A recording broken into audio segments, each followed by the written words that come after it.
Hello दोस्तों, welcome back to our new video.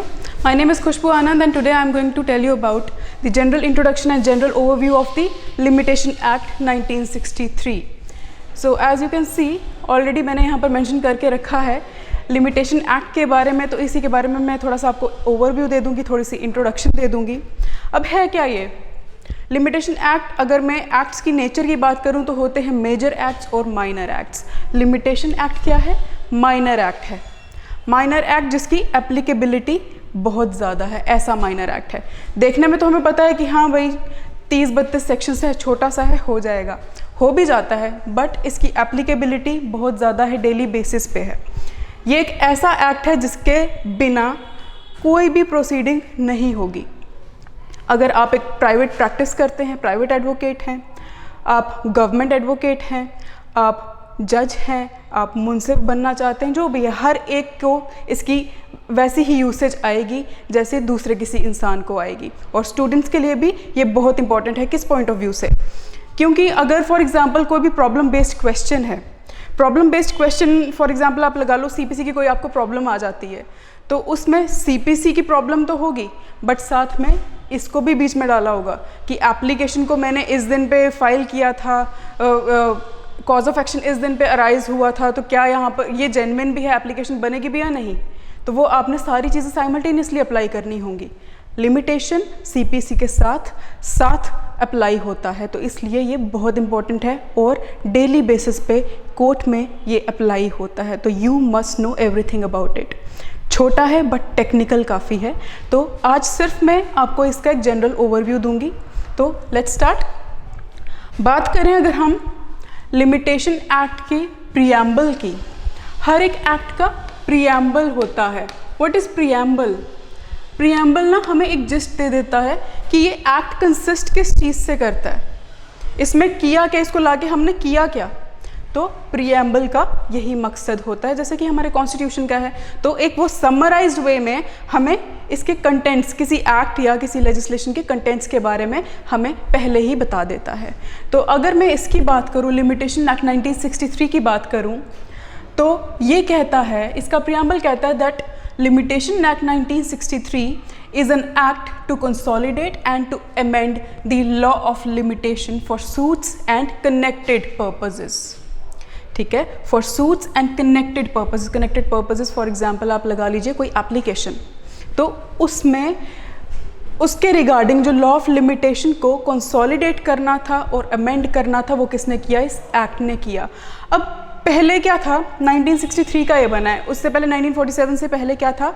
हम British colony हुआ करते थे और हमारा जो लीगल सिस्टम था आहिस्ता आहिस्ता वो इम्प्रूव हो रहा था, आहिस्ता आहिस्ता स्ट्रीमलाइनिंग हो रही थी. जो हमारे लॉज थे थोड़े स्कैटर्ड नेचर के थे, कंसोलिडेटेड नेचर के नहीं थे. जब कोई चीज़ कुछ भी स्कैटर्ड नेचर की हो ना, तो वो इतनी वैल्यू नहीं रखती है, उसे इतना मानते नहीं है कोई भी.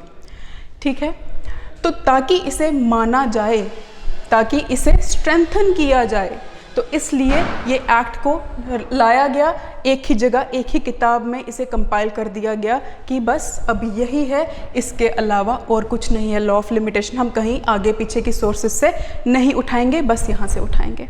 तो ये इसका प्रीएम्बल है, ये इसके लाने का मकसद है कि इस लॉ को स्ट्रॉन्ग कर दिया जाए with respect to the filing of suits and other court proceedings. अब बात करते हैं इसकी एनफोर्समेंट डेट की. तो इसकी एनफोर्समेंट डेट सिंपल 1 जनवरी 1964. Happy new year. तो ये क्या हो गया? 1 जनवरी 1964 को इसकी एनफोर्समेंट हो गई थी. ये लागू हो गया था इंडिया में. इंडिया में ये लागू हो गया था, तो इसका मतलब ये एप्लीकेबल यूज़ में आना शुरू हो गया था 1 जनवरी 1964 से. पुराना एक्ट है, काफ़ी टेक्निकल है, आज तक हम यूज़ में इसे ला रहे हैं, इसी को यूज़ में ला रहे हैं और टाइम टू टाइम इनमें अमेंडमेंट्स होती रहती हैं. Now moving further, historical background.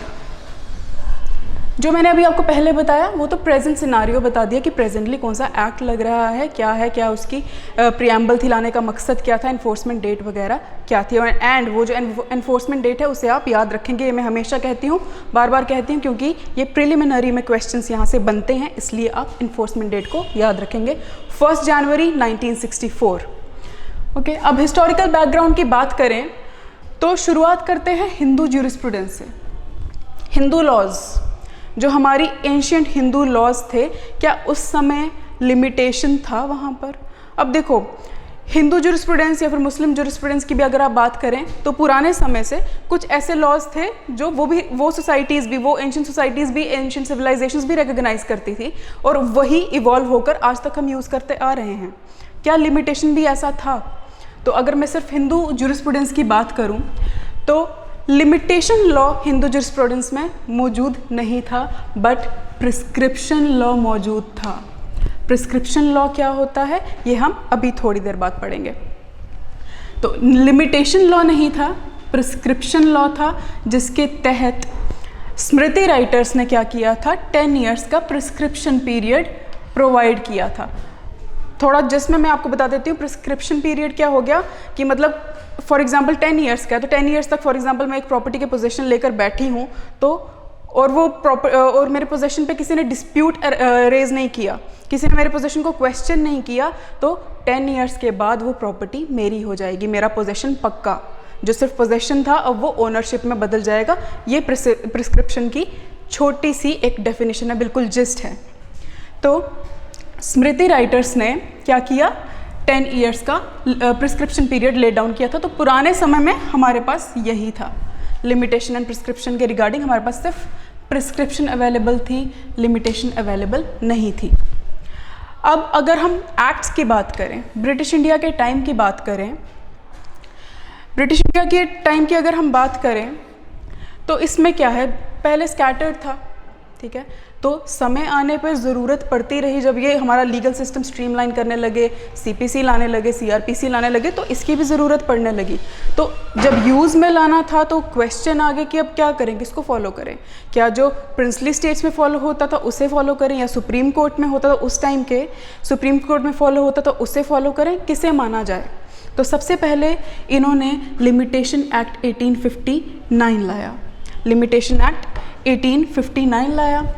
फिर इसमें जो कमी पेशी थी उसको दूर करने के लिए 1871 वाला लिमिटेशन एक्ट आ गया, फिर फर्दर अमेंडमेंट हुई, 1877 वाला आ गया, फिर फर्दर अमेंडमेंट हुई, 1908 वाला आ गया, फिर फर्दर अमेंडमेंट हुई तो 1963 वाला आ गया, जो कि प्रेजेंट है, आज तक हम यूज़ करते हैं। अब यहाँ पर आप बोलोगे 1963 है, पीछे मैंने एनफोर्समेंट डेट तो 1964 की बता दी, ठीक है। जब भी कोई एक्ट की डेट की बात होती है तो एक डेट वो होती है जिस दिन वो पास हो जाता है, लेजिस्लेचर या पार्लियामेंट उसे पास कर देता है, और एक डेट होती है जिस दिन से वो इस्तेमाल होता है, यूज़ में आता है। जो मैंने आपको बताई वो इस्तेमाल होने की डेट है, यूज़ होने की डेट है, यानी कि 1 जनवरी 1964। तो कुछ महीने लग गए उसे यूज़ करने में, तो पहले ये बन चुका था 1963 में, दैट इज़ बाय इसके नाम के आगे भी द लिमिटेशन एक्ट 1963 ही लगता है, ठीक है। तो ये हमें एक इसका हिस्टोरिकल बैकग्राउंड, बिल्कुल ब्रीफ सा हिस्टोरिकल बैकग्राउंड पता चल गया कि ये कैसे कैसे किन स्टेजेस से गुजरकर आज हमें प्रेजेंट स्टेट में मिला है। आगे चलते हैं। अब मैं अगर बात करूं रीजंस एंड ऑब्जेक्ट, ज़रूरत क्या पड़ गई इसको लाने की, ज़रूरत क्या पड़ गई द लिमिटेशन एक्ट को लाने की, लिमिटेशन लॉ की ही ज़रूरत क्या होती है, क्यों ये हमें लाना पड़ा अपनी सोसाइटी में।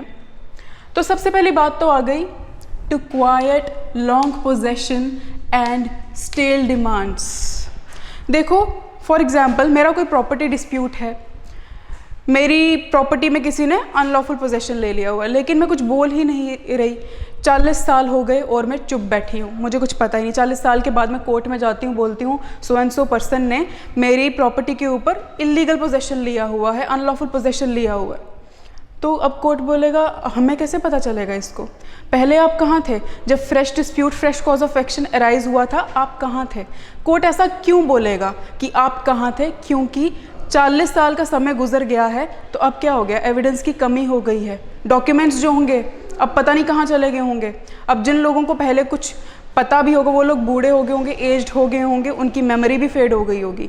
तो चाहे अब ह्यूमन एविडेंस है या डॉक्यूमेंट्री एविडेंस है, सबकी जो मेमोरी है फेड हो गई होगी, चाहे वो डॉक्यूमेंट्स गुम ही गए हैं, फट गए हैं, कुछ भी हो गया हुआ है, मिसप्रिंट हो गया, थोड़ा उनका फीका पड़ गया है प्रिंट, ठीक है, ये भी हो सकता है। प्लस कोई जो ह्यूमन एविडेंस अवेलेबल था, कोई इंसान था जो आपका एविडेंस, जो आपके लिए फेवर में बात करता, आपकी प्रॉपर्टी के ओनरशिप के फेवर में बात करता, वो अब नहीं रहा, ठीक है, उसकी डेथ ही हो गई है, या फिर वो ऐसी स्टेट में पहुंच गया है कि उसे कुछ याद ही नहीं रहता, ओल्ड एज में है, उसे कुछ याद ही नहीं रहता है, या फिर वो बेड रिडन हो गया है, या फिर वो बोलने सुनने के लायक ही नहीं रहा है, कोई किसी ऐसी स्टेट में है।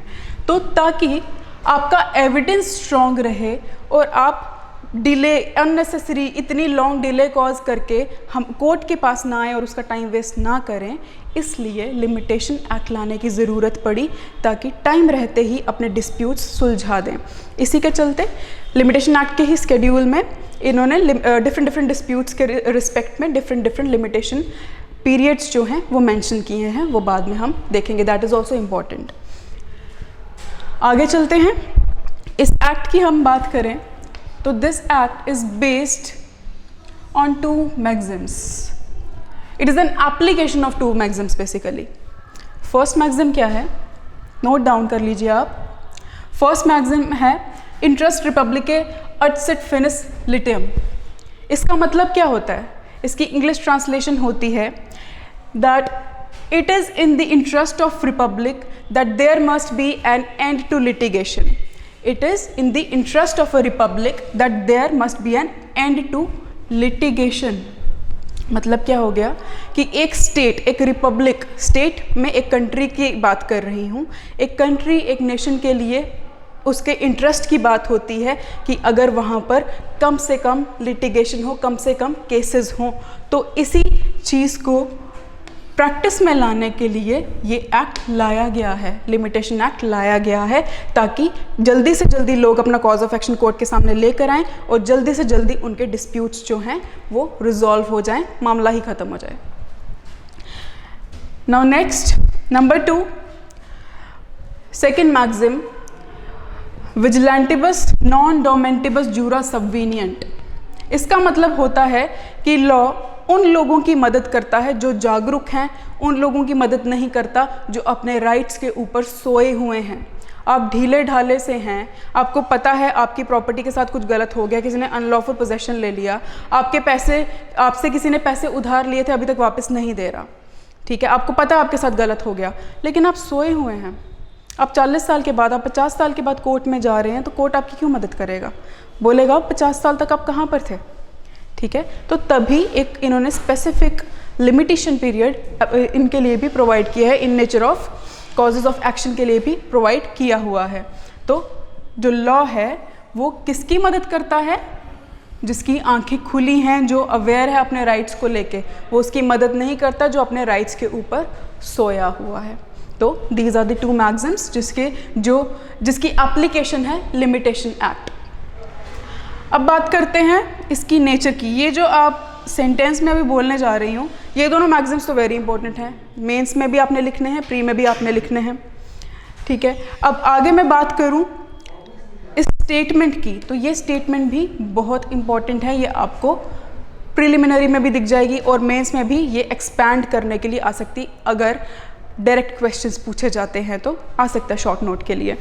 स्टेटमेंट है, the limitation law is a law of, और the limitation act is the statute of repose, peace and justice. ये आप कभी भी MCQ सॉल्व करेंगे वहाँ पर आपको इस पर MCQ मिलेगा ही मिलेगा, ठीक है। तो MCQ आपको इस पे मिल जाएगा बिल्कुल। Statue of repose, peace and justice. Repose का लिटरल मीनिंग देखें तो ये होता है रेस्ट, आराम, ठीक है। अब क्या करता है ये, कैसे स्टैच्यू ऑफ रिपोज है? क्योंकि ये टाइटल को क्वाइट कर देता है, टाइटल को शांत कर देता है। अब मुझे पता है कि ये मेरी प्रॉपर्टी है, मैं इसकी ओनर हूँ, ठीक है, कोई कॉज ऑफ एक्शन अराइज नहीं हो रहा, अभी सब कुछ ठीक है, टाइटल शांत है। और अभी क्या होता है कि अगर किसी ने अनलॉफुल पोजेशन ले लिया अगर मेरी प्रॉपर्टी का, और मैं टाइम रहते ही कोर्ट के पास चली जाती हूँ, कोर्ट ने मेरा ये जो प्रॉपर्टी डिस्प्यूट था अनलॉफुल पोजेशन के रिलेटेड, कोर्ट ने मेरा डिस्प्यूट सेटल कर दिया, जजमेंट आ गई कोर्ट की। अब मेरे पास कोर्ट की जजमेंट पड़ी है, तो कोर्ट ने क्या किया, डिस्प्यूट ख़त्म कर दिया, जो भी क्वेश्चन थे ख़त्म कर दिया, टाइटल को शांत कर दिया। ठीक है, अब लड़ाई झगड़ा नहीं है, कोई और नहीं कह रहा है कि ये मेरा है तो मैं कह रही हूँ नहीं ये मेरा है। अब ऐसे झगड़े की बात ख़त्म हो गई, तो क्वाइट्स टाइटल को शांत कर देता है statue of repose. Now statue of peace, statue of peace कैसे, क्योंकि ये राइट्स को सिक्योर करता है। राइट्स को कैसे ये सिक्योर करता है, अब मुझे पता है, सेम एग्जांपल ले लीजिए आप प्रॉपर्टी वाली, अनलॉफुल पोजेशन वाली, मुझे पता है मैं इसकी ओनर हूँ, मेरे पास सारी डॉक्यूमेंट्स वगैरह सब कुछ पड़ी हुई हैं।